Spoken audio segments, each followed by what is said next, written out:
Hey, welcome back to my podcast. Hey, welcome back to my podcast. Remember to like and subscribe, hit the notification button, all that good stuff. As a refresher, what have you studied?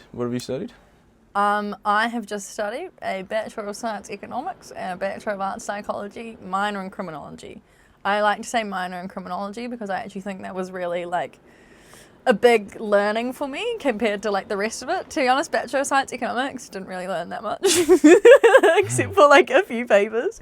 So it's like kind of, it sounds like a lot, but really like majority of my learning came from the Anthropology of Money paper in my last semester.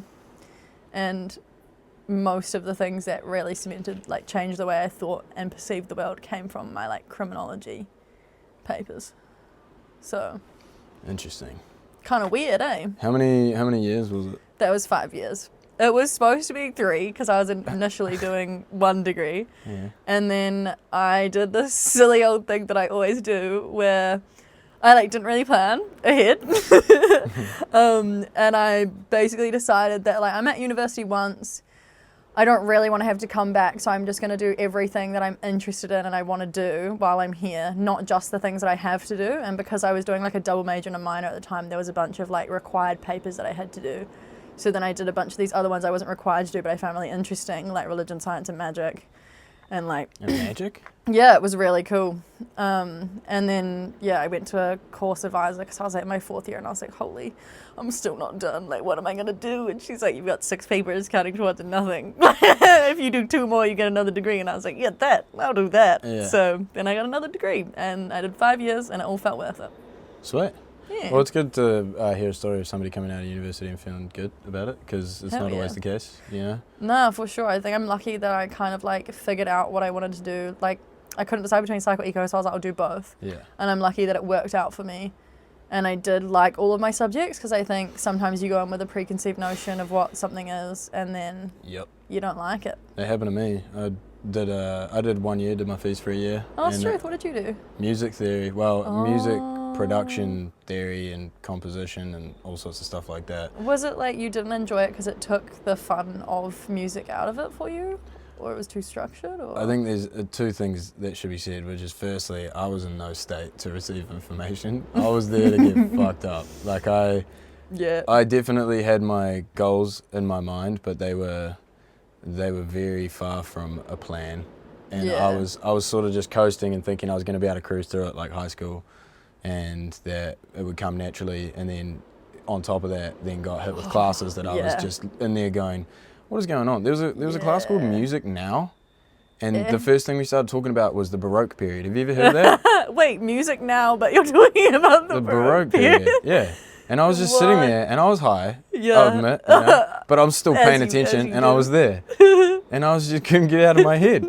This is called Music Now. Yeah, and we're talking what the fuck are we doing? The Baroque now. It's just not. It's not what I expected. And there was a couple of things like that. There was one composition class that I took that I actually really enjoyed, and I learnt a bit about Ableton, but I don't actually use that platform anymore because it's not my kind of medium. Like, I prefer different stuff with music production and whatnot. But yeah, I did my year, and it was good in a lot of ways. Met a lot of cool people and stuff. But because of the fact that I didn't have those right subjects and whatnot, it didn't really, it didn't really connect and go well. But I think from where I'm sitting anyway, and like you said, it worked out pretty well for you. Yeah. Economics and psychology is a really good combination of things, because they're very intertwined. I think I had no idea that they were so intertwined until I did it. Yeah. It's people, you know. Yeah. It's people. I mean, even though economics, especially at university, probably isn't really gonna tell you that in terms of, because I mean, it's like how you were talking about earlier about how money isn't really a thing in neoclassical economics and that they teach in universities. And the reason, I think, might be because the complexity of money in relation to humans is so crazy that it's actually way easier to just go, no, there's just certain rules and things that, you know, and money is merely oil that just goes through a system of things that actually matter, you know. But it's not like that. Yeah, well, I feel like it's just too broad and complex to like fit in amongst all of the other pieces. And so they're like, let's not overwhelm them. Let's just fucking dumb it down, simplify it, and just teach them the stuff that we think is important and keep them in the dark. I feel like there's probably some other shady shit going on, not to sound conspiracy theorist, but hey. How do you feel about the word conspiracy theorist? Honestly, we were talking I about feel connotations earlier. Yeah. Conspiracy theorist is obviously a loaded term, and like if you get painted with that, you're a nutter, and you're probably exercised from society to a certain extent because people are like, well, your word can't be trusted. They're just bonkers. Yeah. And it doesn't matter if you just have a conspiracy theory about one aspect. Suddenly every single other opinion that you have is like painted with that same brush and like tainted in that way. Yeah. But I think the funny thing with conspiracy theorists is like they're often like not far off, but they've just got the wrong characters in there. You know what I mean? Like it's just kind of like, yeah, bro, but like different people, you know? And I think the funniest thing I found with conspiracy theories is like if it affects the rich and powerful, then it's not a conspiracy theory, but if it doesn't affect them, then it's probably a conspiracy theory. Interesting connection. Yeah. Well, I feel like, there's often that, like, if you have power and influence, then you're kind of having a lot more say than other people in society. And that's why I think, like, the one true democracy, really, even though it's not really democracy, is, like, your spending power. Like, where you put your dollars, that you actually, like, put your money where your mouth is, because that's your one true way to vote. And it's not a true democracy because then, like, not everyone has the same amount of, like, spending power, purchasing power, is what I should be saying. Yeah. But I truly think that's the one way that you can actually vote, because that's what makes the current world go round. Obviously not literally. That's a really cool perspective. That money's your vote. Yeah, and that's why I think, like, that's why I try and do ethical investing, because, like, yeah, at the end of the day, if I'm investing, I want to make returns on my money and I want to make more money, but I don't want to make it at the cost of, like, investing in something that I don't believe in or that's not aligned with my values. Yeah, fair enough. Because then I am supporting things. I'm putting my money towards and supporting these things that I don't believe in, and then I can't be like, oh, I hate these guys, they're so annoying, but they just gave me all this return on my dividend. You know what I mean? I just feel like that's pretty hypocritical to be doing. Yeah, well, I mean, from listening to you speak in the way that you do so passionately. Can't help it, eh? That's a good thing. I got enough passion for a whole village in here. Yeah, well, good. The village needs it. Yeah, goddamn right. Yeah, so we gotta have passionate people. It's essential to the continuation of humans' prosperity. Yeah. If we don't have passion, what are we doing? Passion being killed is one of the saddest things ever. Kids are passionate. Yeah. We all are when we start. I know. It's crazy. But that, like, really freaks me out. Like, I hope that I don't grow up and become just, like, not passionate, or I just go, like, I give up, and, like, I really don't want to give up and be like, this is just the way the world is, so I'll have to accept it. I don't think I ever will. Like, I hope that I'm this person. I honestly think, like, tripping and taking those lovely plants and substances really helps with, like, clicking me out and being like, no, there is actually a better way for this. Yeah. But, like, I don't ever want to be worn down by life, the system, or just, like, shit to the point where I'm like, I'm just going to give up and focus on me. Yeah. Because I think that's a really sad existence.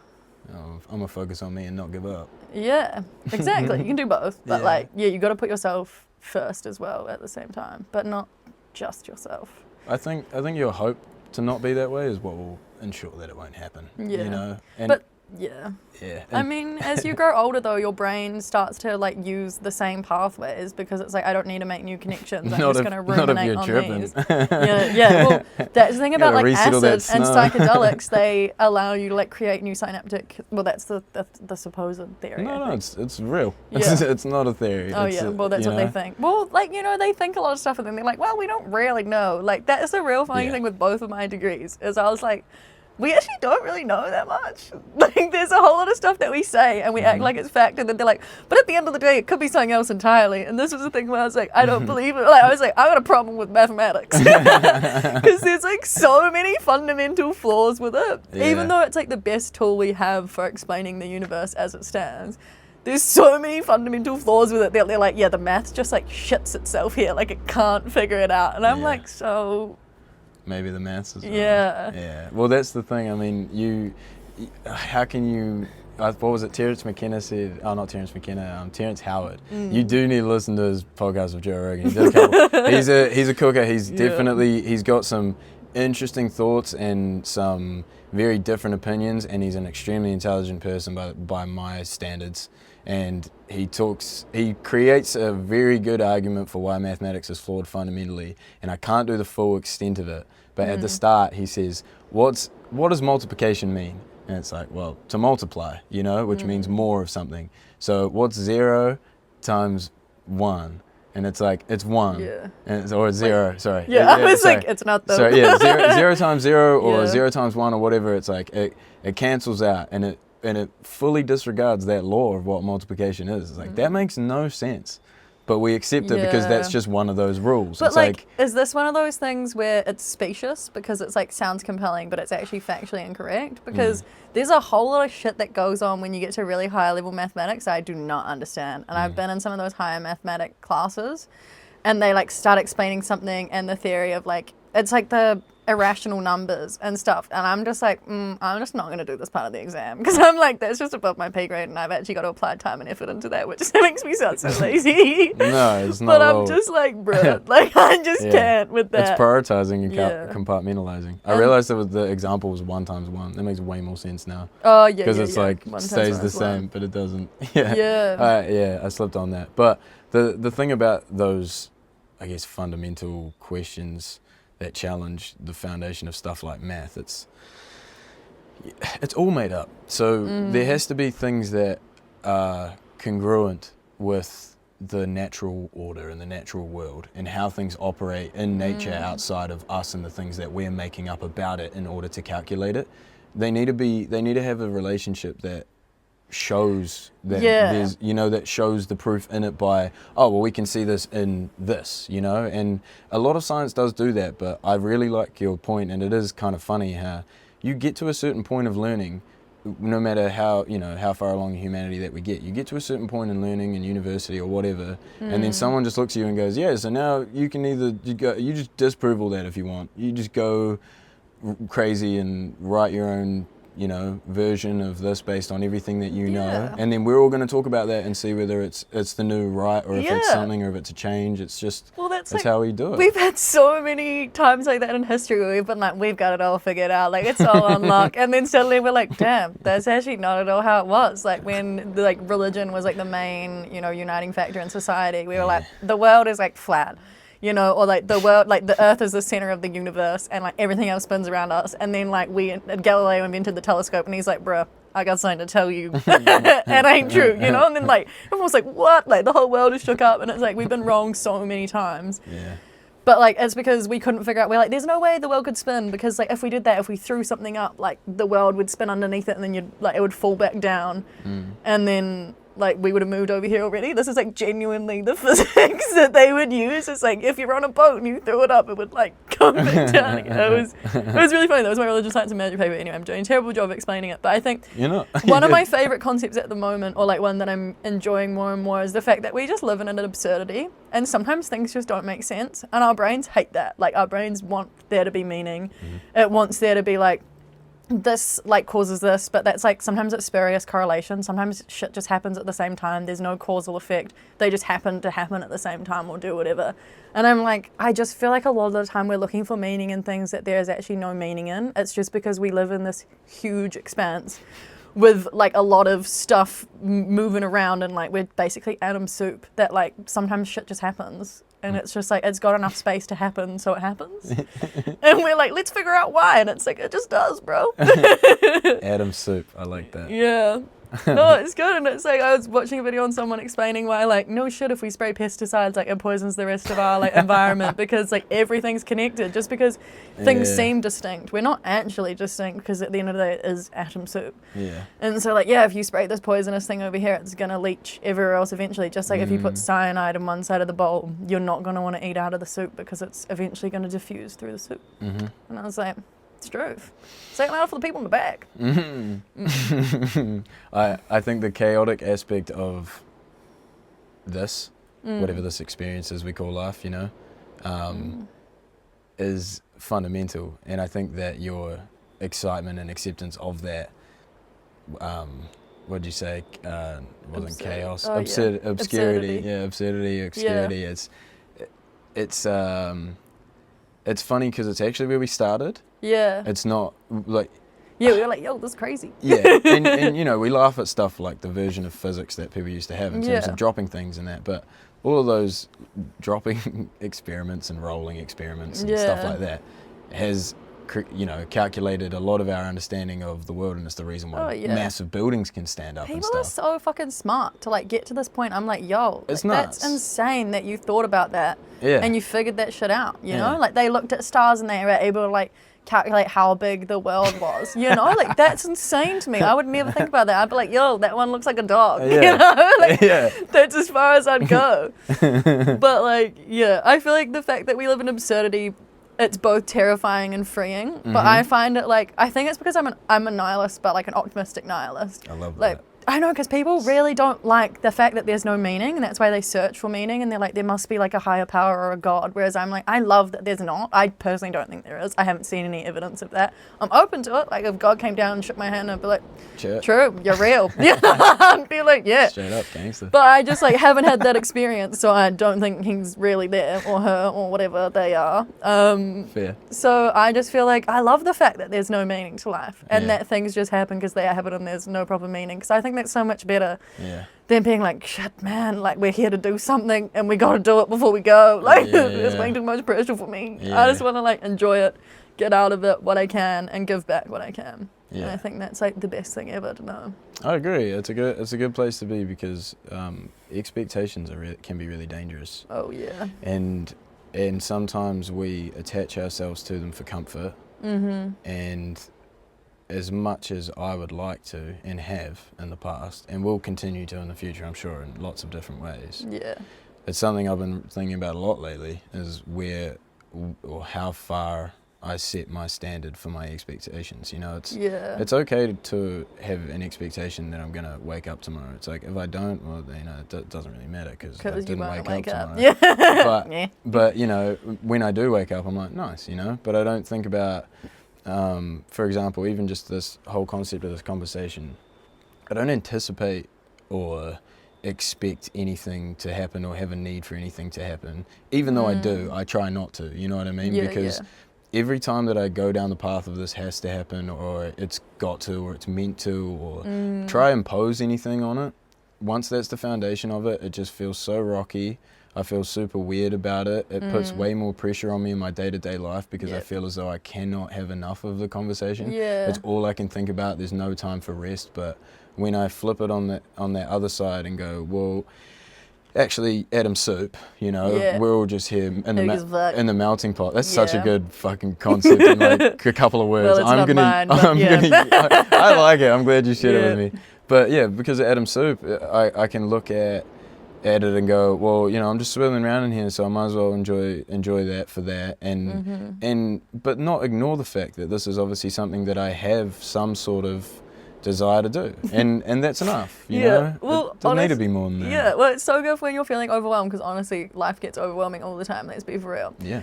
But like, I'm always for real. Just remembering that like we're hurtling around in space on a wet rock, it's like so humbling and good, because I'm like, bruh, who cares? Like, it don't matter. There was plenty of people before me who really worried about this stuff and thought about it deeply. There'll be plenty of people after me that think about that stuff. Like, I was so stressed out when I got out of my last math exam, because I was like, I definitely failed that shit. Like, I didn't answer 50% of that paper, and I needed 50% in that exam to pass the paper, and I didn't answer 50% of the questions. And I was like, fuck, like I've just failed. So I was like, bro, like, get the bag. I just like bumped 3 lines. And then I remembered, like, we're on a wet rock, like through space, and I was like, nothing matters. Like, it's actually okay. I was like, an exam is so arbitrary. I was like, if it matters that much, I can take that goddamn thing again, and then I'm just like a few more, like I'm just like a year behind, you know? And I was like, it feels so big in the moment, but I was like, it actually doesn't matter that much. No. But then I passed anyway. I think everyone bombed it, and they just like raised grades or whatever. But like, I was like, whoa, nothing matters. And I was like, oh, thank God for it. Like, it just brought me back to the moment and reminded me that it's fine. My granddad had a saying. He would always say, let there be no panic. And I think that you can apply that to so many things, and the reason why it is a great thing to do and to keep as a fundamental, you know, foundation of your experience is because it doesn't actually contribute anything. You know, it doesn't change the outcome. Yeah. Unless it's like a life or death situation and you need to run away and you need the adrenaline, it's actually not a useful reaction. Yeah, but I mean, panicking isn't what gets you out of there. Running is, No. so, you know. Yeah, but it might like kick in the systems or whatever. But yeah, elevated like prolonged periods of panic are not good for your body. Yeah, no, not at all, not at all. And it doesn't make you feel good. Nah. That is like, I remember telling my dad when he was really nervous about doing a like speech, because he doesn't like public speaking, which is what I've got from him as well. When there's more than 5 people, I go bright red and I hate it. But he was really nervous about the speech, and I was like, Dad, stress is a pretty useless emotion, you know? And he just like looked at me and he was like, what the fuck? Like, who's this little like primary school kid telling me this shit? And I was like, that's just not useful. And he was like, you're right though. Because it just makes you feel shit. And like sometimes it can focus you, sure, but most of the time it just causes you to like stress out, shut down, and be like, bruh. But yeah, I don't know, definitely helps me sometimes hyper-focus, but most of the time it just makes me feel shitty. So I like that. Let there be no panic. Let there be chill. Yeah, that's it. Let there be chill. Yeah, I'll get that on the other arm. I got it tattooed. Me and my dad did. Yeah, it's a good reminder. It was good when I was on my way back from Dublin. I booked the wrong flight. Oh yeah. And I realised I was going to arrive on New Year's Eve and not the day before that. So I was going to land in New Zealand and then have to fly to Nelson and perform that day. And I just clicked all of that in that moment when I realised, and then looked down and saw that on my arm. And I was like, everything's going to be alright. We going to be all good. Nah. All I can do is book another flight and hope to fuck that everything works out. It's like genuinely such a skill to be able to be like, okay, let me take a minute and just breathe, because it's something that you really have to practice at and try. Some people have it naturally, man. That's, fucking shout out. That's mad. Well done. Yeah. But, I mean, for me, meditation is a big contributor towards my ability to take into account everything and be able to move forward with, you know, some form of grace. That's a really healthy way to do it. Obviously, mine was not that when I thought I failed my exam. I'm not saying shit happens and I meditate. I'm saying general meditation helps for when shit happens. But I definitely have reacted in similar ways when stuff goes down, you know? And sometimes complete dissociation is exactly what makes you reassociate with everything you believe in, you know? Because it just helps me like shut up certain parts of my brain that are being really unhelpful. And like focusing on the ones that do. Obviously, sometimes it has the completely opposite effect. And it makes me ruminate further on things that are not helpful. Yeah, but also sometimes that helps too. Sometimes you've got to find something. You need to be like, what is this thing that's pissing me off? Yeah, exactly. Put the thumb on it and go, it's actually coming from over here. I thought it was this, but it's this. Yeah. I think in that idea of chaos and relating that to the dissociation thing, it's actually comfort in it, you know? It's finding comfort in the fact that nobody knows where we came from or what happens after we die. Death is a really big anchor for me in terms of that feeling. What do you think happens when you die? You don't know. So I've done DMT. I know. I've done DMT and it felt like a pretty crazy feeling. But I really want to do it. It's But not until I've got my shit a little bit more sorted. Yeah, I think I don't know, man. I would recommend anybody to do whatever they feel comfortable doing, but I personally had an intense experience, and I don't think that I would not do it again. But I also believe that what I learnt from my one experience was a certain feeling of certainty about my inner voice. Like there's always this initial voice in my head, or it's more of a feeling, but it's kind of a combination. But in day-to-day life, in terms of what I need to do in order to look after myself and love myself and follow things that excite me, you know, in order to achieve that goal, all I have to do is listen to that voice. But it's always the first, and then a whole bunch of other stuff comes, and I'm like, but this, that, brrr, you know? Yeah. And things get distracted, and there's lots of excuses and stuff like that. And I kind of look at it as my original, like, authentic self that somehow has some form of understanding of what are the right things to pursue within this atom soup, because I'm Like your connected to gut? all of it. Yeah, my gut. Yeah, I always trust my gut. Yeah, but I didn't, you know. I was always like, okay, I know the gut feeling, but I'm nervous. I'm scared. Oh, now Always maybe I follow my shouldn't do stomach. it. Yeah. I'm glad to be now on team stomach. It's a good place to be. The head, silly. The heart, even stupider. But the stomach knows what's up. That's a crazy relationship between those three things, eh? The best like description of like what happens after death came from like a family friend, shout out Heidi, who was like, I think you just go back to where you were before. And I was like, what? And then they were like, you know, like wherever the fuck you were before, That's you're a just going solid home. answer. And I was like, I actually love that, because wherever I was before, I'm pretty sure I loved it there, because I don't remember ever feeling upset or worried or stressed out. You know, I was chilling. And so it's just like, and it's like going home, you know, you're going back to the original form, and I quite like that. I like that too. But yeah, with your inner voice, me and my sisters were talking about this. Do you have like a, I need to go do this, or like you need to go do this, or we need to go do this? Do you have a way that you like talk to yourself, or your voice describes what needs to be done? There's a lot of voices. There's a lot of voices. There's a lot of stuff going on. But if I was gonna try and answer your question, I'd have to say it in parts, and I think that the best I can do to describe it for you, because it's hard for me to even put into words, because it's sort of because such an maybe not even experience. in English. Yeah, well, yeah, the voice is definitely, I understand it, and so I assume it's English, but it's so mixed with emotion, it's hard to you know, separate the two. But I would say that it's not just I need to do this or we need to do this, or this needs to be done. A lot of the time it's like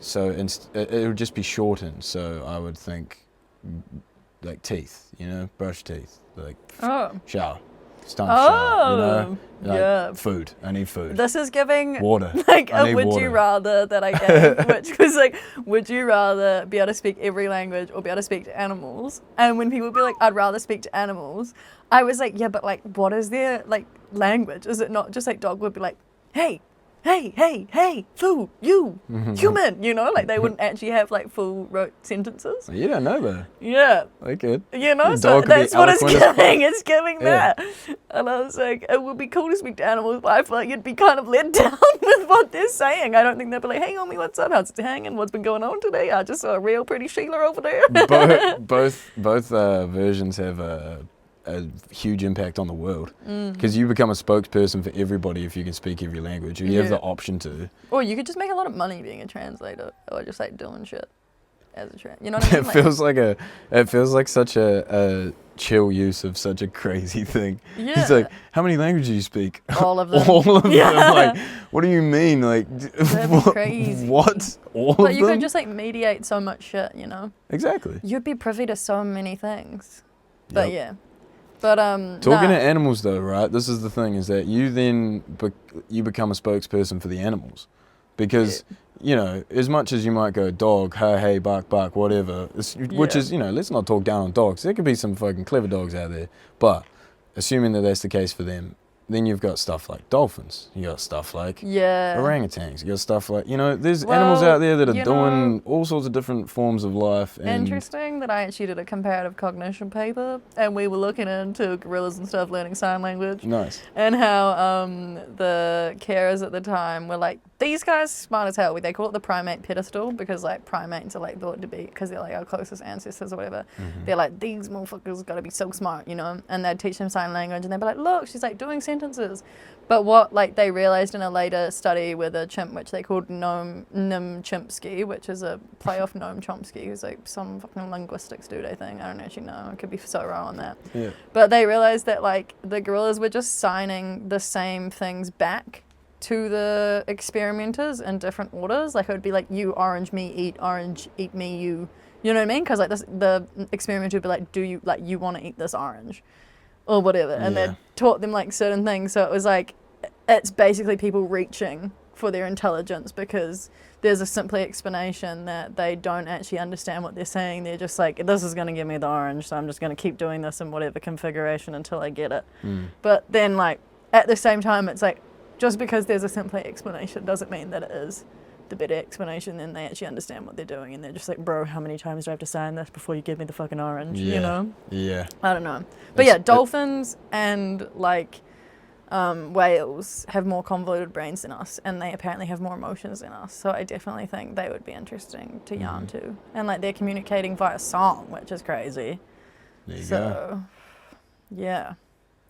It would be interesting. I would love to have a conversation with the animals. I'm just not sure that we would be as interested by them as we'd think. Just a dolphin pops out of the water like, what are you guys doing up here? Yeah. Well, like, have you heard of, I don't know if it's dolphins or orcas that are like sinking, like trying to sink boats, and they're like, oh, what's going on? And they're like, we actually just think it's teenage delinquency. I love that. Because they just like us, man, for real. Bunch of orcas like, you won't. Yeah, they're just like, Bro, I'm you so won't take bored. down that boat. Yeah, You're full of shit, bro. I'll do it. Fine, watch me. I'm going to touch the butt. Yeah, I'm going to take this butt down. This No, butt is for mine. real. I reckon it's interesting. But I was wondering about the I, you, we internal dialogue, because I think me and my sisters all have a different one. I think Maddie's I, I'm you, and Josie's we. And I think I is very like you're feeling like you're like one person, I guess. Like you don't see yourself as like your like self separately, as like you and then your brain. You is like the more negative disposition to take, because it's being like, you need to do this, and it's also like allows you to hide behind something else. If you do something dumb, you could be like, yo, that was so embarrassing, like I can't believe you just did that. So it's like kind of, it's helpful in some ways because it allows you to avoid uncomfort, but then it's also like not helpful because it's like more self-deprecating. But then Josie has this beautiful positive disposition of saying, we need to go do this, and like, bruh, and it's like teamwork, and you're with your best friend, and she's honestly given me the best advice I've ever had, which is like, you need to be your own best friend because you're the only person you do life 100% of the time with. And that's so true. Great advice. Yeah, right? Yeah, I definitely, I kind of sway between, I know I do the shower boat or whatever, but that's sort of when both minds are on the same path and we know where we're going, what we're doing. But there's definitely, I've got we energy big time, but I see that for you. I also have I energy, where I'll be like, what am I doing? But it's almost like I'm not the one talking to me when I say that, you know? Like, what am I doing right now? Like, look at me, you know? It's like it's like the other we, a part of the we that isn't me is the one having that I conversation. It's like, brother, take a minute. What am I up to? Yeah. I need to chill the fuck out, man. I love when you catch yourself out and you're like, damn, bro. Yeah, dude, calm down. Drink some water, bro. Just take a seat, take a breather, pull it together, please. And this is the thing about, right, because for me, a lot of the time with the conversation and talking to people about it, especially early days, it was so hard for me not to just conversationally assault people and sit down and be like, here's how it is, I've figured it out, you know? It was so hard to just sit back and go, what do you think about it? And not go, yeah, but, you know? And now I just, do I know. Loving I've got people around. so many opinions. Yeah. But I think the way to converse with people is not to just throw your opinion at them, obviously, and be like, yeah, but I've got it all figured out and listen to me, because people love being listened to. Like, that's a fact. Like, they really like that shit, and they're going to like you more if you listen to them. Which is really hard because I'm a bulldozer and I just have so much to say. But like, yeah, you never change someone's mind by just telling them something and monologuing at them. You're gonna Sorry, the bulldozer thing got me. That was such a beautiful word to use just then. It's so because I'm though. a bulldozer. I literally am. I'm a conversational bulldozer. I'm just like, no, but shut up and listen to me for a minute. And like, I'm really bad at turn taking in conversations, because it's like, if I forget what I want to say, then it's gone. You know? Like, my brain does not like hold on to things for a long time. It's like, it's there, it's gone, and I'm like, well, fuck. I Like, can get this out before I lose it. Shut up, hold on. yeah, literally. But I'm working on trying to say things rather than being like, well, actually, I think this. Being like, well, what do you think about this? And if you pose it as a question, way more likely to engage with it, and then they're way more likely to take that like idea and opinion on board. Do you know what I believe? I believe that every person, no matter how out the gate their mentality on stuff is, that if I just sit with them long enough, I'll get it. you know, You'll crack them. You know what? No. I mean, crack them, but not crack them, you'll change them. But understand I'll just go, oh, that's why you like that. Okay, well, fair enough. You know, No, 100%. if I went through that shit, I'd probably be a dickhead too. Or if I went through that shit, I'd probably be a lovely person too. Or, you know, it's... But, like, I, like, don't get as frustrated with people that I can understand because I'm like, when I'm like, oh, I see why you're the product of your environment like that. I get frustrated with people that act, in my knowledge, completely irrationally with the information that they have. I'm like, why the fuck did you do that? Like, I cannot fathom why they would do that or, like, what events have led to that point to make them do that. That's when I'm like, bruh, like, you're pissing me off right now because it makes no sense. Like, it's in no one's best interest for you to do this, so why are you doing it?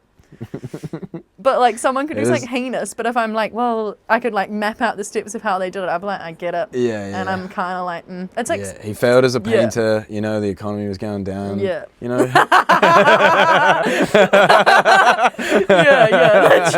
I gotta blame someone. Those motherfuckers that kept me out of art school now.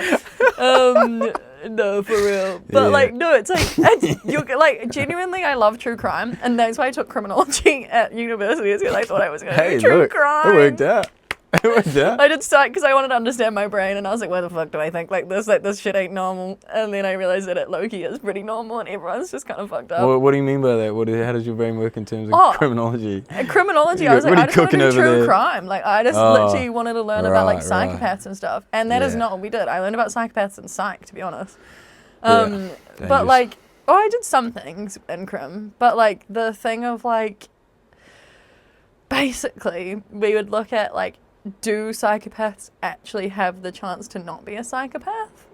And, like, should they really be, like, punished in the way that they are? Because psychologically, do they have any other option than what they had? So if you took, like, I did, like, a Criminals Born or Made, and I was looking at, like, Ted Bundy.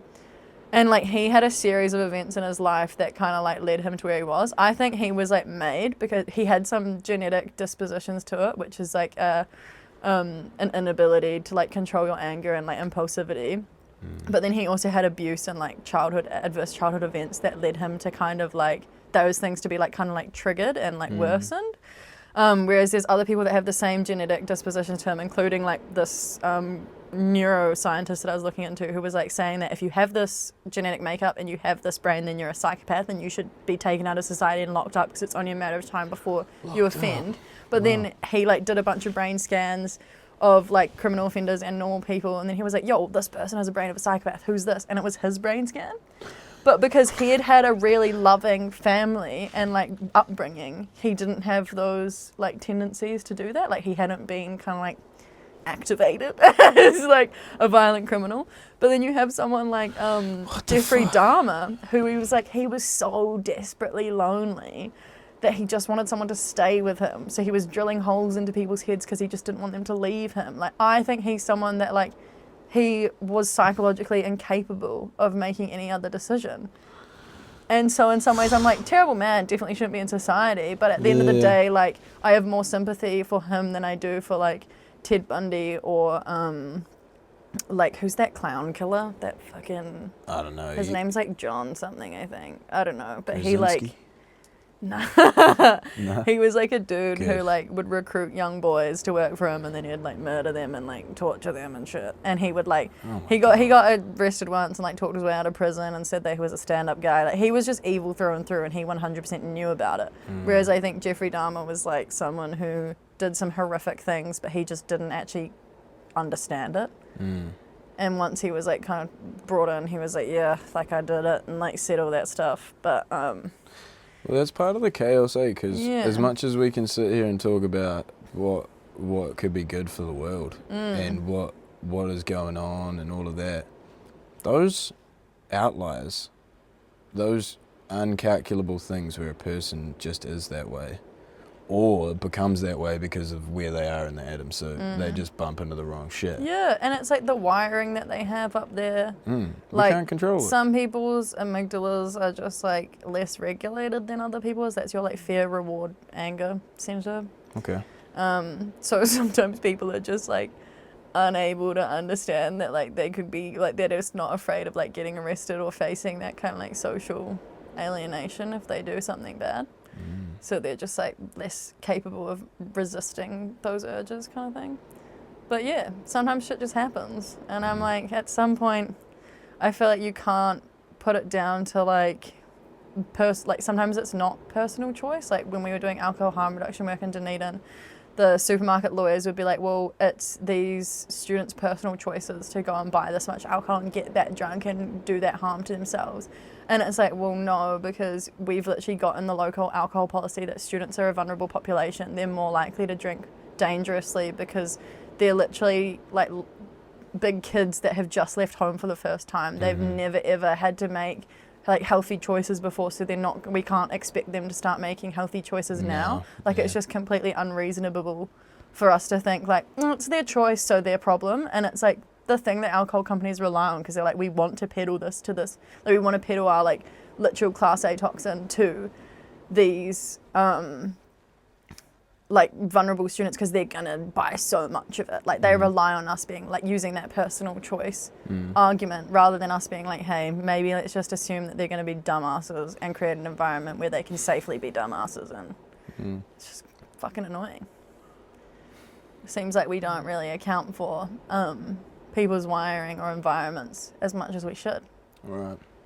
I think that's where, you know, for me, the reason why I have faith in the concept of food, water and shelter being free isn't because I think it's an answer to any of those questions. I don't think it has anything to do with all of the problems that we deal with today in terms of what needs to be sorted out, that acknowledgement of, you know, just understanding of how shit affects everything, you know, interconnectivity.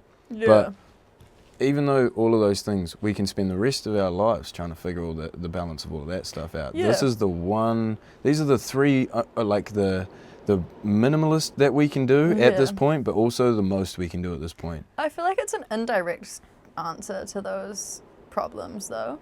Right. Because like once you have food, water and shelter, you have the luxury to worry about those problems and think about them more. And then we have more brains having the luxury to think about it. Right. And then we're more likely to figure it out. Yeah. Which is like why AI is fantastic and computers are great, because they can have all the thoughts that we're having at a way higher speed if we give them enough power. So they're eventually going to work it out for us. You know what I mean? But we just need to make sure we figure out a renewable source of energy for them first. This is the thing though, right? Otherwise we're going to screw up. Figuring it out, I think, is not the hard part. You know, in terms of it's making people do it. No.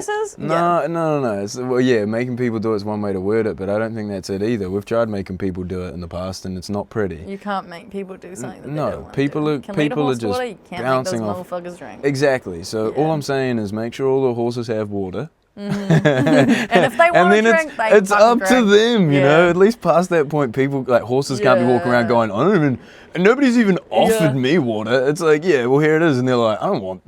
No, it doesn't mean the same now. I've asked for it. It's like there's endless bullshit. Stop.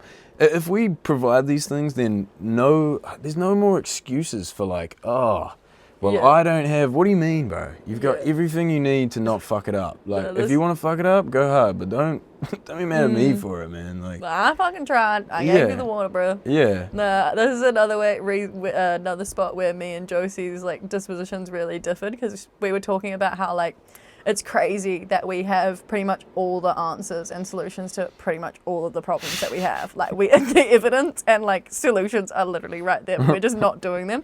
And she's like, but isn't that great that like we have the solutions?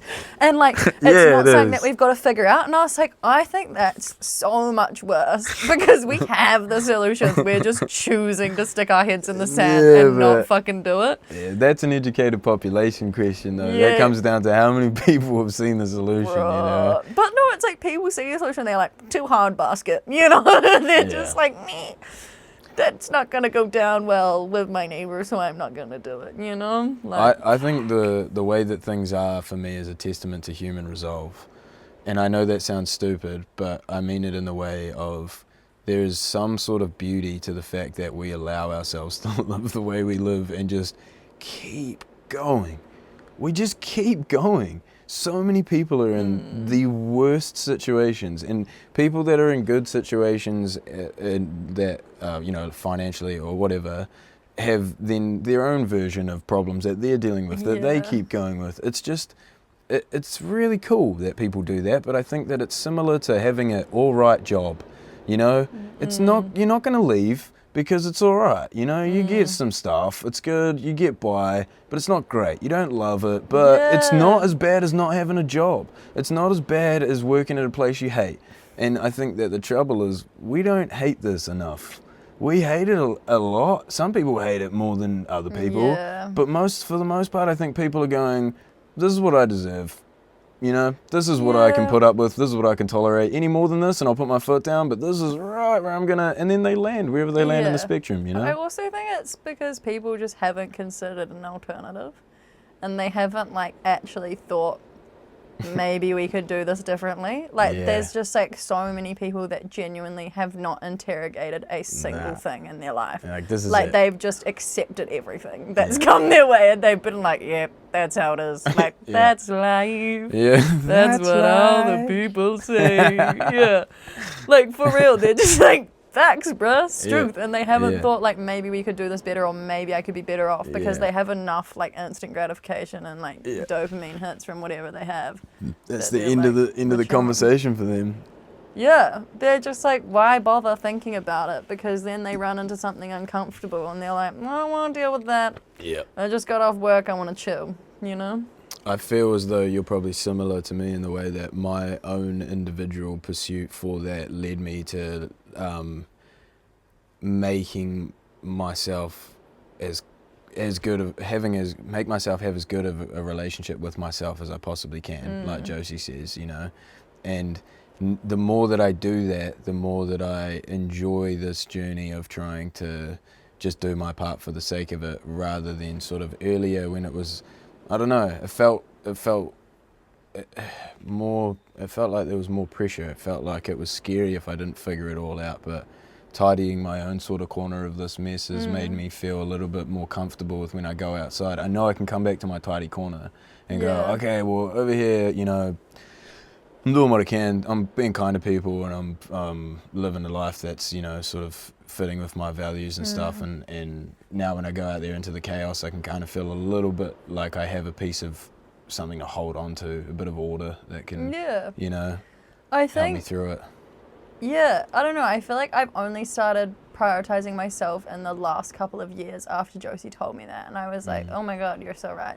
I always put myself kind of second. I was like, oh my God. I never thought of myself as a good person or someone that was like doing anything good or like just like worthwhile. I was just kind of like, ugh, like you're fucking like a little germ. Like at least get some knowledge so that you can be useful, you know? Like I was like, you need to go do this so that you can like prove that you're worth something, you know? Wow. And then in the last few years, I was like, actually, I'm kind of cool. Actually, maybe I'm okay. And like, I do have some worth. And it was like, I started backing myself after being like, no, I do need to be my own best friend, because I am like constantly running into this. Like I was in the same cycle of like negativity and like just bad habits. And I was like, oh, it's probably because I'm actually not looking after myself. I'm not prioritizing myself. I'm putting myself second. And then like I'm burning out and I'm unable to meet all these expectations that I have for myself because I'm not being good to myself. And then once I started doing that, exactly. Like you start having your own little corner, and I'm like, I actually don't care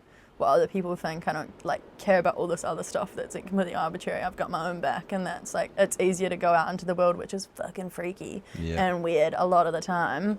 But like we don't talk about enough about how like insane the world is and overwhelming it is. You just go out there. But there's a bunch of people walking around. You don't know any of them. Yeah, and like I don't know what they're thinking. Nah. It's crazy. I don't understand any of the institutions that are running my life without me even realizing it. Doing stuff. Yeah. But what the fuck is going on? Yeah. Oh, yeah, and I think that being happy in that corner and having that stuff is a great starting place, and it helps going forward. And to bring it back to that thing we were talking about earlier as well, the idea of what makes ideas popular, and you mentioned the fact that a lot of people can maybe they just take shit because it's there, you know, and it's convenient, and whatever is popular is just merely what's peddled. And I don't disagree with that, but I also think that maybe it's just because I need this for what I'm doing, but I like to believe that there's more to it. Yeah, I think that there's certain things that that authentic and genuine. Music's a great example of it. Art's a great example of it. There's lots of things in life that have happened historically in different facets of art and politics and all sorts of stuff where ideas come and there's just a frenzy. People just look at it and go, yes, that is it.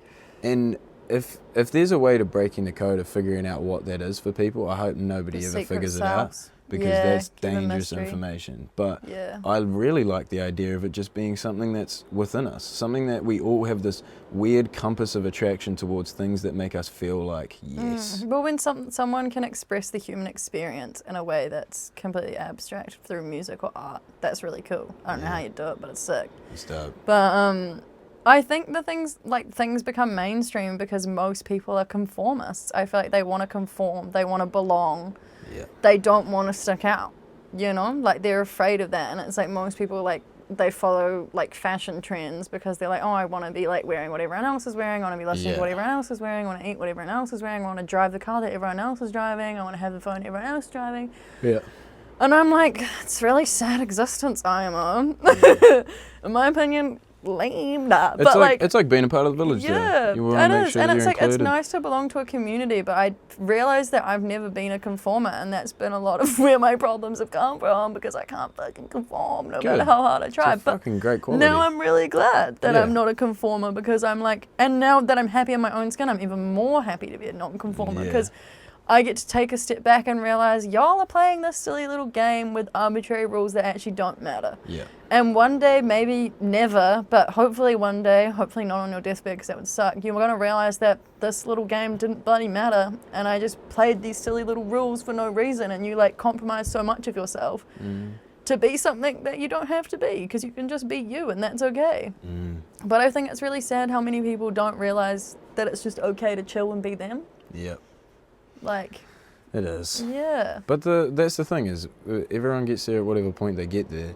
And I think that this conversation about that, about becoming or being comfortable with you becoming whatever you want to become, I think it's becoming more popular. Straight up. More people are being celebrated for their individual Thank you, Meg the Stallion. Yeah, hard out, shout out. And it's a good thing, and it also has its scary aspects in terms of what like people with any sort of, you know, psychological issue, you know, making cults and like things that are to hurt people and stuff, you know. That stuff, it's a scary side of it, so there always has to be like sorry. 10 out of 10 bugs, we're getting absolutely rated. Good. But yeah, I don't know where I was going with that one, but I think people are going to be alright. I don't know why, but I can never let myself slip into this place where I go, there's no way. There has to be a way. I admire that from you. I think that's a really cool quality to have. I don't think I have it. I like it, but it's like not in a bad way. Like, it doesn't make me any less like positive in my day-to-day. I don't have a positive outlook on humans in the long run. Like I said, I just don't think we're the species to do it. I like really just don't. I think the universe is massive, and there's probably some other like alien species out there that might be better than us in doing it. But then I'm also like, maybe it's a survival thing that's hardwired that makes us inherently selfish to make sure that we always eventually self-combust. Like, you know, maybe we've got to a level of consciousness that's like too individual, and it's not enough to be like we don't have that group collective consciousness enough anymore. But no, I reckon it's cool, because I feel like I just get so defeated so often because I learn a fact that I'm like, fuck, that's so lame that we've done it like that, or it's so lame that humans just constantly are choosing a silly little path. Yeah. So I'm like, bruh. Yeah, I understand it. I think the reason why I like to think that there's hope is because I know what it feels like to feel hopeless. I've been in my own fair share of places, you know, where I've just gone, nah, not keen on this place anymore. You know, it's not working out. It doesn't seem like anything's gonna go the way that I would hope for, or anything. And because of that, and having come out of those places, I think that's what gives me faith, because I like to believe if you that got out of that, other we people can get out of too. anything. Yeah, and I can't underestimate the power of a conversation. I think that that's the whole point of this as well. Is like I said to you, whether this goes anywhere or not, at some point in time, there's going to be somebody that will stumble upon a log of, let's say 10,000 episodes of a podcast over my lifetime of chatting with people about this concept, and maybe they'll take something from it, or maybe not. But I've contributed something to the, all of this. Put something out there for that's positive and not positive's one way to, I'll say positive. I always find it I think so, because positive and negative is it's an interesting one to talk about philosophically when it comes to outcomes, because positive and negative are so tied to good and bad. I prefer order and chaos, and I think that as much as there is I pick chaos. As much as it's atom soup, there's also some order to the atoms. Yeah, there is. Well, I mean, there's only a certain amount of ingredients in the soup, right? So if you can somehow get the right ingredients together, then things happen in a certain way where it can turn into some goodness, and to that's be the fair, order. I was doing a broad, I was being pretty reductionist by just saying everything's random. It's like things are random, but there are some atoms that there's some parts of the soup that pretty they run around. Pretty, what do you call it? They often do the same thing, Right. Reliably act in a way that you would expect. Yeah. Sometimes they do something weird and you're like, haha, that's the absurdity at work. But a lot of the time we could be like, that's going to happen if you do that, you know? Like if I put my hand on a hot plate, that shit gonna hurt. Yep. Yeah. Yeah, exactly. But the chaos and order, the reason why I like to bounce back to those two things is because it feels as though there is a bit of both parts of that in everything. And it's not about trying to have one or the other. It never has been. It's always just been trying to keep some sort of balance. And it's not about trying to find equilibrium, because that doesn't exist. There's entropy in the system. Humans are at. We're fucking throwing everything out of whack constantly, because that's what we do, because we're all just bumping into one another and going blah, blah, blah, blah. And I think that this was on the podcast, that equilibrium steady state thing that isn't actually there. Anyway, it's like laws of physics? Yeah. Yeah, and that whole aspect of there's chaos in every system is just, it's an essential part to it, and at the same time there has to be order, but the order and chaos also react with each other. When you pour in a lot of order, chaos just fucking thrives. When you pour in a lot of chaos, order just clamps down. It's this opposite reaction. Yeah, it's yin and yang. It's going back and forth, and I think for whatever reason that the simplest way to tick ourselves a little bit back closer on the order scale, because I think we're getting a little too close on the chaotic side of things. And that's why it's the age of information, though. It makes sense. There's so much stuff out there. Age of information or disinformation? Well, I mean, put the conspiracy theorist hats back on.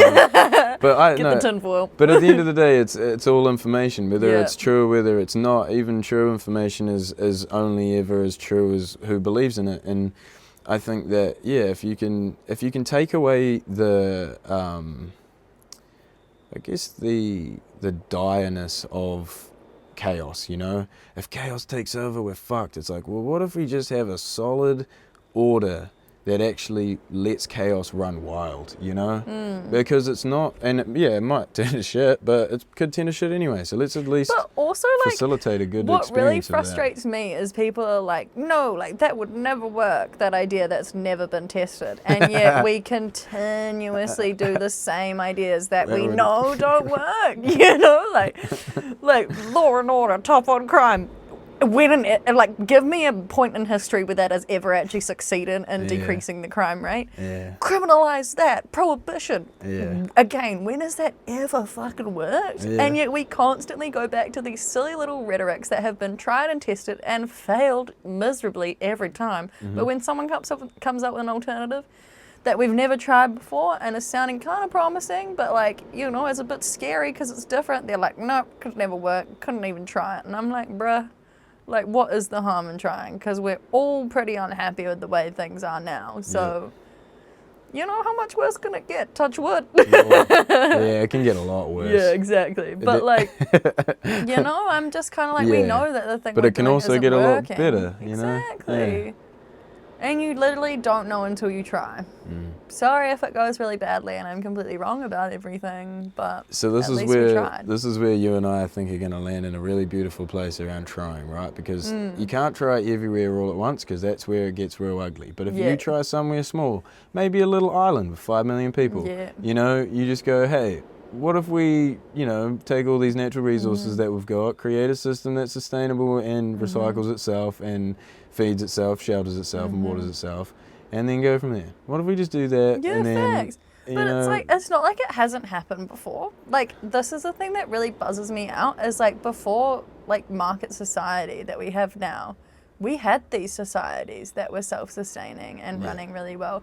But then like we started, you know, making tools and getting more advanced, quotation marks. Come on. Yep. Give us some credit. We Nah, I will not. But like we started getting more advanced and we're like, well, obviously this way of life is way too primitive, and like, and primitive is such a fucking loaded term. And they're just like, and it was like, you know, we can do so much better. And I was like, I really think we lost something beautiful. Yeah. And that was the real human, meaningful side of life. That was like, we're just hanging out and we're enjoying it. And I think a lot of people would have been happy. I have no facts to back myself up on that, because no one was doing measurement scales of happiness back then. There was no mental health care.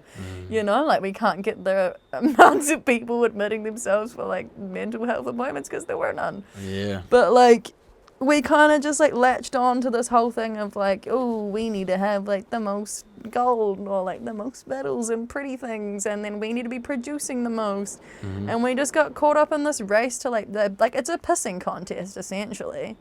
And we just lost the aspect was like, we're alive and that's crazy and that's really nice and beautiful. And we could just hang out and look after each other, but no, we've got to beat each other instead. What do you think about how over time the swings of these belief systems, like yours just there, if that thing that we might have lost, if that thing has been lost truly, then you know, that's sad. Sucks. So let's not worry about that option. Let's go option 2, where people feel like it's lost and they want it back, and so there's a group of people that want to go looking for it. And I would argue that especially, it's not only the age of information, but it's also, there's a massive psychedelic, we'll call it revival, great word. I was going to say awakening, but revival is a way better word because we've had it before. Yeah, and I also don't think that and psychedelics then are... this is really bad because we want to go to war and no one's going to support it if they're all doing psychedelics. Exactly. So they did the... Let's chop it down. Fucking... What is it? War against drugs? War on drugs. Don't even get me started. Trust me. I won't, because I'll go with you, and that'll be the rest of the night. But the point is that crazy. We're coming back. I think we're coming back. I think that there's a whole bunch of people that are going, all right, this has been cool and stuff, but I've got my house and I've got my couch and I'm pretty keen to just chill the fuck out now, because this is getting outrageous. You know? I think we're still, like, I think it's all a pendulum swing. Like, most things are a pendulum swing. Like, we go one way and then we're like, let's go back the other way real hard. Right. And I think we're just nearing the end of the swing this way, like to wherever it is that we're doing like the all individualistic as shit and just caring about ourselves. And I think we're maybe about to hit the turning point back, but I think we might have a bit further that way to go, especially with the current politics and state of the world and the people that are getting elected in. But I think the one thing that every side kind of shares is that no one's really happy. No one's really enjoying it. No one feels like the system is working for them. Everyone's like, I feel like I don't have an identity in society. I feel like there isn't meaning in my life. Like, there's been a lot of those quotes, and that's something that I think every side shares. We just have different ideas about how you go to get that back. The only people that I don't think have that problem are the people that are filthy rich, and they're just like, let me hoard this. And keep it this way, and keep everyone else in the dark, and I don't want to change things because it's really benefiting me right now. Yeah, I'd probably do that too. If I had billions and trillions of dollars. Yeah, probably, because I think, like I said earlier, I'm money good. is such an intoxicant. Like, it really corrupts people, and it... Nah, come on, don't agree with me.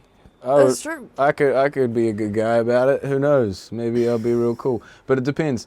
if I then, just started with that, if you have those you know? millions, you're so afraid of losing them. Yeah, but I mean, yeah, I agree. I was just gonna play devil's advocate there and go, because you can, if you're born with it. But there are it's some harder. people that are really like philanthropic, so it's not impossible. Maybe we would.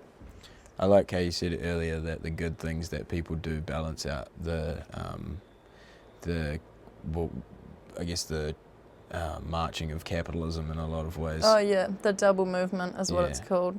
It's cool. Is like if capitalism was allowed to run rampant and do its own thing, it would destroy itself very rapidly because it's like it would just extract everything. It would completely, like, labor would be like, you'd just bid it to the lowest point possible. You'd be like $1 an hour, if that, you know what I mean? And that's what it actually is in some places. But that's when the social, like, labor movements and environmental movements contract and they go, no, we need to protect these resources, otherwise, like, we're all gonna die. And that it's the only reason that capitalism can exist, which is just like, it's a danger to itself, which is just ridiculous. Yeah. You know? Like, I believe in this little socialist cog, I guess, but it's not really like a socialism.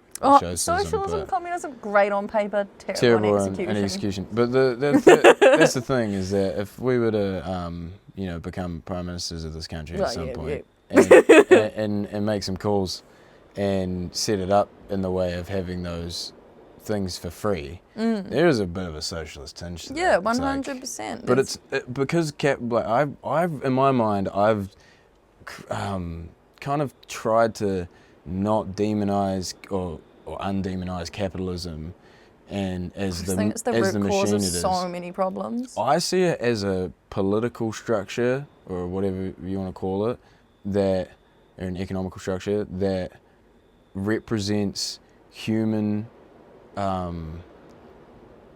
human's desire for more and our natural curiosity. So even though that can look, you can just say it's greed. That is a hell of a nice way to describe it. Yeah. So that's what I'm saying. But the reason why it's not that is because it's between what keeps us alive.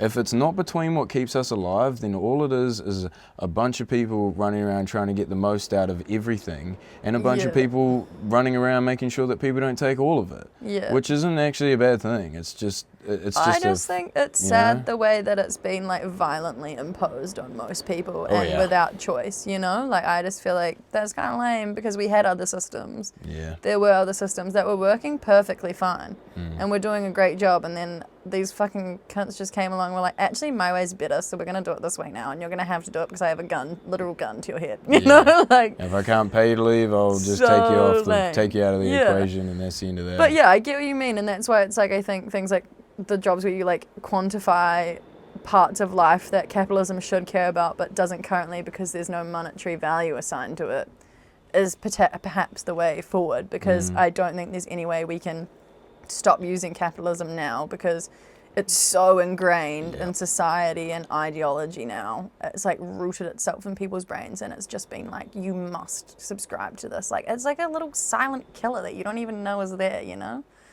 So annoying. But yeah, I think that's maybe the only way forward, is to just, like, game it to make it care about the stuff that it should care about. Yeah, tell me, do a little spin about the whole quantitative... Like, if we're talking about ecosystem services, quantifying ecosystem services is, like, calculating how profitable it is to have, like, green corridors in cities. So, like, why should we plant trees in cities? Okay, well, it creates, like, pollination, like, routes for, like, birds and bees. Like, that means it increases biodiversity. We get, like, shade, so our cities are cooler, and that means, like, less heat, so then less, like, heating up of the, like, concrete water around it, you know, that has knock-on effects for the environment. You have, like, the mental well-being effects of green space on people in the city, that kind of thing. Or, like, what's the benefits of us going to these mangroves and protecting them? Well, we're going to have less, like, erosion, we're again going to have more, like, diversity, and this is going to save us from having to, like, redevelop this entire area or get rid of this entire, like, housing part, which will be, like, underwater if we, like, don't fucking look after these. Not to cut you short, but is it sort of like you're basically calculating the profitability of collective happiness? Yeah, there's parts of that. Yeah, like that would be a part of it. Of 100%. And but it's not also for the purpose of the profit, for the purpose of the happiness. the purpose of making the system care about the thing that it needs to care about in order for us to be long-term sustainable and have long-term growth. Because it's like at the moment we're just like so driven on economic growth, no matter the cost. And it's like, but it's like.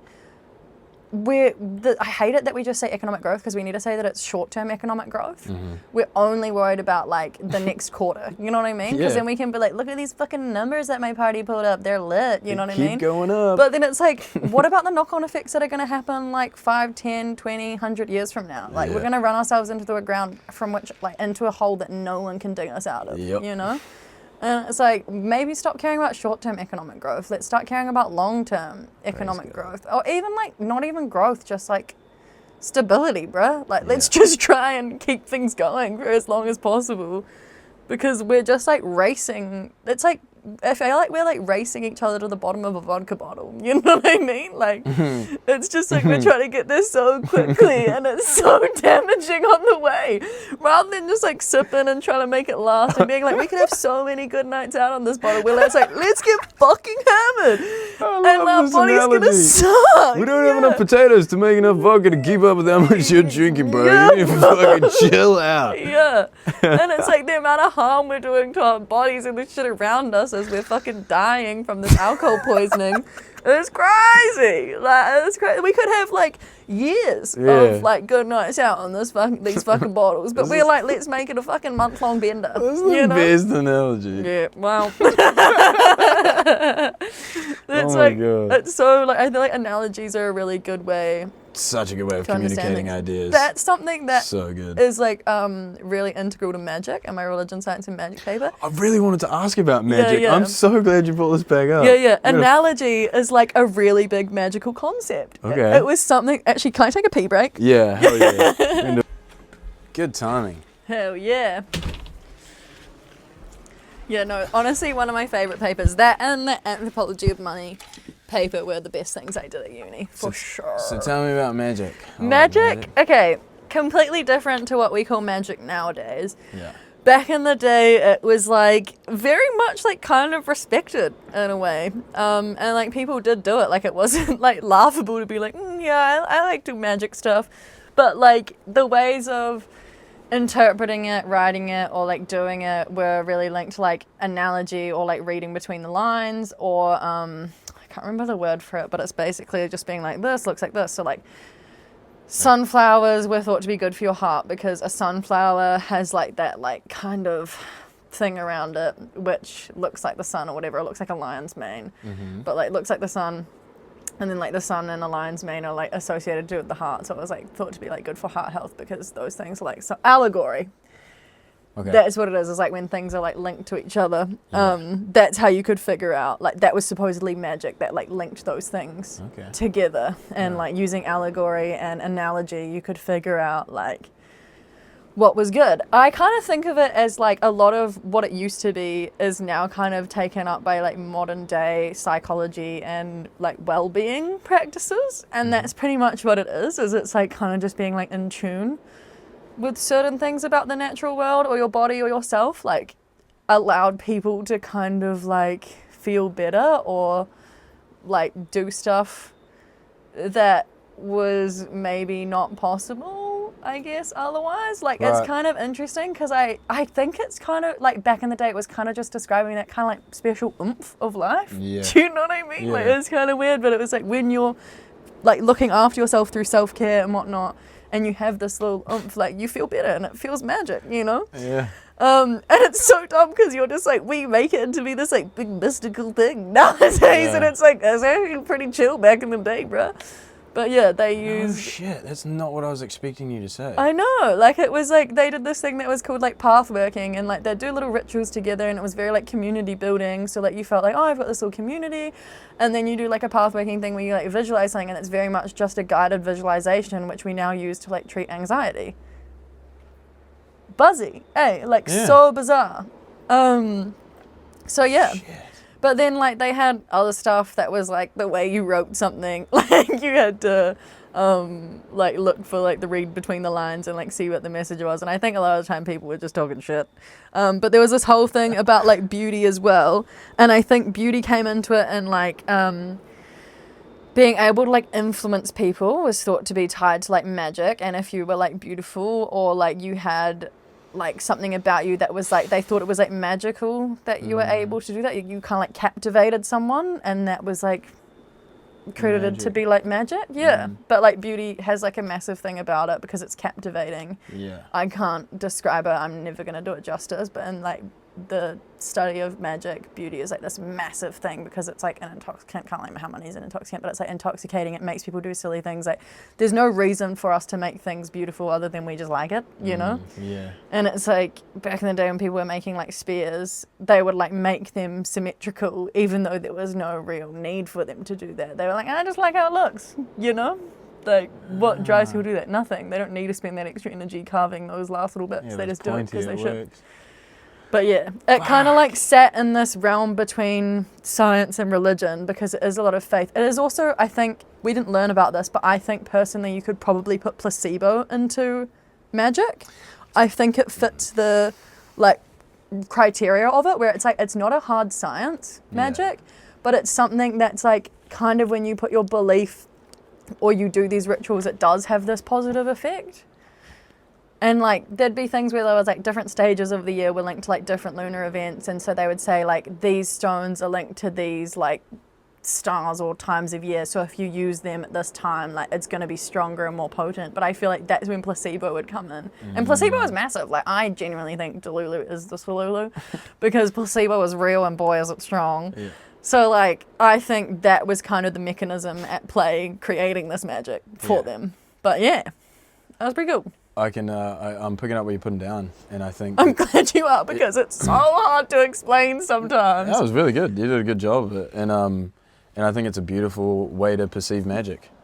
Yeah, because it's kind of like, it's now like, kind of like demystified, and it's like, it is kind of goofy because it's kind of like something that like people say, and a lot of people, there's like well-being things or like self-care things that people are like, there's no hard science on that, so I'm just not going to believe in it. And I'm like...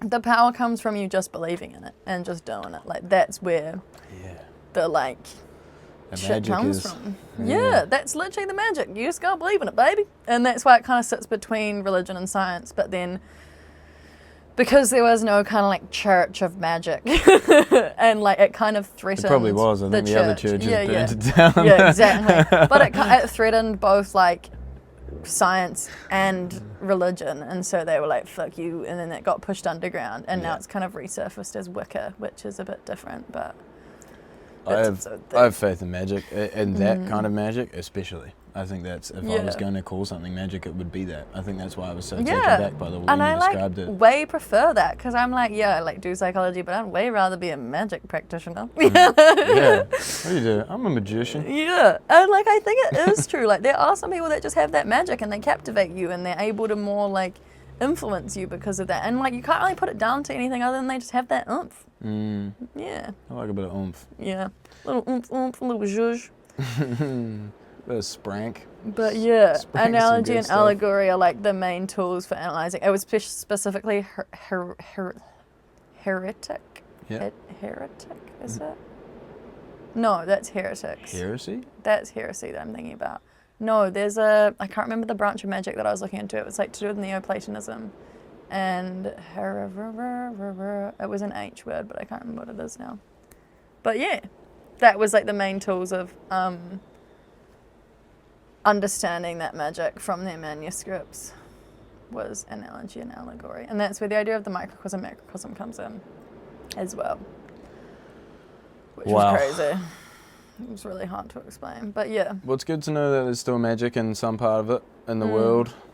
I would like to ask, sort of as a wind down, because it's late. It's late. We've done very well, and as much as we started this conversation after having warmed up with a lot of conversations, I think it's about that time.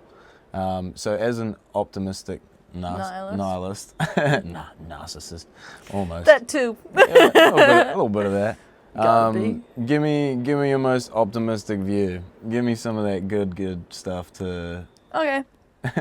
juice me up. My most optimistic view is that, like, sometimes when I get down about, like, the state of the world and events and I'm like, far out, like, change is happening, but it's happening really slowly or whatever, at least that change appears to be so far on a curve towards justice and on a curve towards the side that we want to see things happening at, you know? So I'm like, we're headed in the right direction. We're probably not going to see the outcomes that we want in our lifetimes, but that's okay because, like, we're here for such a short amount of time and, like, life is, like, beyond us is really long. So, yeah, at least we're headed in the right direction, I think is good. Fuck yeah. I like that. That's beautiful. I really appreciate you having the conversation with me and chatting about Hell yeah. all the good stuff. I love it. I almost gave up on it when we got here and started chatting and everyone was just having yarns and then... I love to yap. Yeah, same. Back anytime. Yeah, fuck yeah, we'll do it. Well, this will have to be periodic. You'll be a return guest for sure. I mean, yeah, we got some big plans ahead of us and a lot of good energy going towards a lot of things. We can plan our campaign. Yeah, fuck yeah. Okay, I love it. No, for sure. Beautiful. All right.